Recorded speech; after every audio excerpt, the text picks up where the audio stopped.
பாக்குறீங்க. நான் தொழுகை தொழிலாக போகுதேன், கவசாயம் போகும்போதும் என் தலை மூணாம தான் போகணும்னு சொல்ல வேண்டியதானே.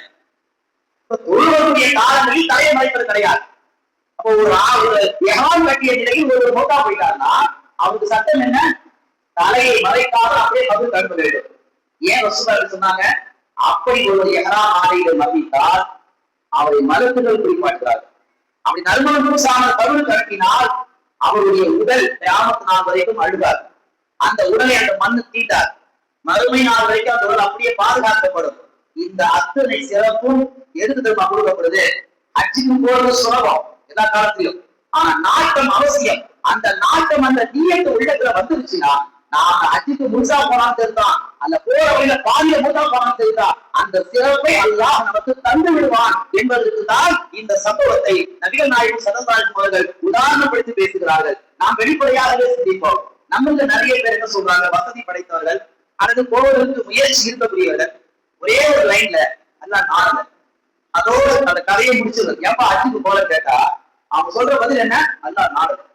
அல்லா நாடல் சொன்னா ஒண்ணு பேச, அல்லா நாடுன்னு இடம் நடக்குது. அல்லா நாடல் கேட்டா அடுத்த கேள்வி இல்லையே, மொத்தமா ஒரே கூட்டு. நாம யோசிக்கணும். நபிகள் பெருமானார் ஸல்லல்லாஹு அலைஹி சொல்லி தர்றாங்க, ஒரு அடியானுடைய எண்ணமும் இறைவனுடைய எண்ணமும் ஒன்று சேர்க்கிற போதுதான் அங்கு நீ ஆவி என்று அல்லாஹ் உத்தரவு பிறப்பிக்கிறான்.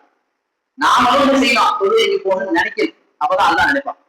நம்மள நிறைய பேர் நினைச்சுக்கிட்டாங்க, நான் தொழக்கூடாதுன்னு நல்லா நாவல, ஆனா நான் சொல்லல. அப்படி கிடையாது. நான் தொழுகணும் என்று முதல்ல நாம நினைக்கணும். நாம நினைத்தால்தான் அல்லாஹும் நம்மளோடு நினைப்பார். ஏன்னா நாம சாப்பிட்டு தூங்கிறோம், அல்லா தூங்குறது இல்லையா? எப்பவுமே வெளியிருக்கக்கூடிய உயிருள்ளவர்.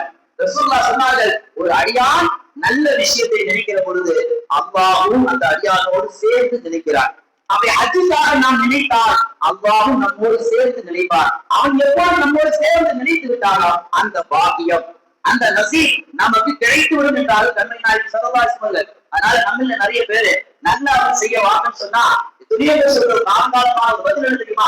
அல்லா நாடல, அல்லா நாடல. இந்த ஒரு வார்த்தையை சொல்லி உங்கள் வாழ்க்கையை நீங்களை ஏமாற்றிப்பதார்கள். நீங்களும் நினைக்க வேண்டும். நீங்கள் நினைக்கின்றவர் அல்லாஹ் நினைத்தால் அந்த காரியம் கைகூடியும். நம்மள எத்தனையோ பேர் சொல்லுவான், நினைச்சே பாக்கல, திடீர்னு டிக்கெட் வந்துருச்சு, விசா வந்துருச்சு, இவன் என்ன நினைச்சு பாரு, நான் அல்லாஹ் ரொம்ப நெருக்கமாங்க, நான் கேட்டவனே அல்லாஹ் கொடுத்துட்டான், எனக்கு உங்களுக்கு தொடர்பு இருக்கு. அப்படி கிடையாது.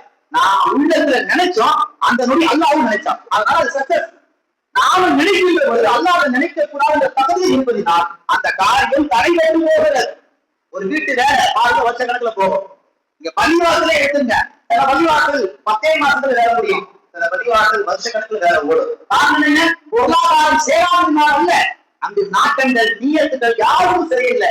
நல்ல பள்ளிவாசல கட்டா நாம இங்க வந்து உட்காரணும், நாம அதை வந்து உட்காரணும், முதல்ல வீட்டை கட்டினா நாம இப்படி இருக்கணும் அப்படி இருக்கணும் என்று தவறான கணக்கு நாம் போடுவதனால் அல்லாஹ் அந்த கணக்குக்கு தொகை இருப்பது கிடையாது. அதுபோல நன்மையான காரியத்துக்கு நாம் அல்லாஹ்வோடு நியத் வைத்தால் அந்த நியத் கபூலாக்கப்படும். அதே போல ஹஜ்ஜுக்கு செல்லக்கூடியவர்கள் எப்படிப்பட்டவர்களாக இருக்கணும் சொன்னால் தங்களுடைய நியத்தை பலமா ஆக்கிக்கணும். ஹஜ்ஜில முதல்ல கெட்டு போறது தெரியுமா? நம்ம கொண்டு போற கட்டி சாதங்களோ துணிமணியோ அல்லது 40 நாளைக்கு தேவையான பொருட்கள் எதுவும் கிடையாது. ஒரு ஹாஜிக்கு முதல்ல கெட்டு குட்டிச்ச போறது நியத்து தான். அந்த நியத்து பலமாக இருந்தால் அவர் ஹாஜி ஹஜ்ஜி செஞ்சு முடிக்கிற வரைக்கும் எல்லா ஆளும் அவரால் திருப்தியால் செய்ய முடியும். அதனால்தான் நம்ம ஆரம்பத்தில் அந்த காரியத்தை ஞாபகப்படுத்தினோம். சுலபம், ஆனால் நாட்டம் வேண்டும். எல்லாம் லேசு. இங்க இருந்து பறந்துடலாம், அங்க இருந்து போய் உட்காந்துடலாம், அங்க இருந்து மக்காவுக்கு போயிடலாம், மதீனாவுக்கு போயிடலாம், எல்லா இடத்திலும் போய் அடைஞ்சிடலாம். ஆனா அமல்கள் ஏற்றுக்கொள்ளப்படாது. பெருமானார் ஸல்லல்லாஹு அலைஹி வஸல்லம் சொல்லுவார்கள், ஹஜ்ஜி என்பது தொடர்ந்து நடைபெற வேண்டிய ஒரு உன்னதமான அமல். ஒவ்வொரு ஆண்டும் ஹஜ்ஜி நிறைவேற்றப்பட வேண்டும். ஒரு ஆண்டு மிஸ் ஆச்சுன்னா அல்லாஹ்வுடைய தூதர் சொன்னாங்க, லகாரத்து ஸமா அல் அர்ல், வானம் பூமி இடிந்து விழுந்துவிடும் என்றார் கல்வி நாயகம் ஸல்லல்லாஹு அலைஹி வஸல்லம். அது நீங்க நல்லா நோட் பண்ணுங்க. கொரோனா காலத்துல கூட ஹஜ்ஜி நிப்பாட்டப்படல. கொரோனா காலத்துல கூட காபாவை தவாஃப் செய்து நிப்பாட்டப்படல. 5 பேர் அந்த இடைவெளிக்கு தான் காபாவை சுத்தினாங்க. ஒரு நாள் காபாவை தவாஃப் நிப்பாட்டப்பட்டால் உலகம் சம்பித்து விடும். உலகத்துடைய ஆயுள் நின்றுவிடும் என்றால் கண்மணி நாயகம் ஸல்லல்லாஹு அலைஹி வஸல்லம் சொல்ல வருவது, நபிகள் நாயகம் ஒவ்வொரு ஆண்டும் ஹஜ்ஜுக்கு போக வேண்டும் என்ற நாட்டங்களை மனிதர்களே, மூமின்களே, செல்வம் அடைத்தவர்களே உள்ளத்திலே நாட்டத்தை கொண்டு வாருங்கள். நம்மள நிறைய பேர் கல்யாணம் முடிச்சுட்டு போகலாம், வீட்டை கட்டிட்டு போகலாம், பையன் ஒரு சவர் போயிட்டு வந்துட்டோம் போகலாம், அம்மாவுக்கு ஆபரேஷன் முடிஞ்ச பிறகு போகலாம், பல தடைகளை முன்வைத்து உன்னதமான அந்த ஹஜ்ஜை உடல் பலம் பொருள் பலம் இருந்தும் பல உலக காரணங்களை முன்வைப்பதால் அதுக்கப்புறம் அந்த வாசலை அவருக்கு அடைக்கப்பட்டு விடுது. எவ்வளவு பெரிய தேர்வுகளா உலகத்தில்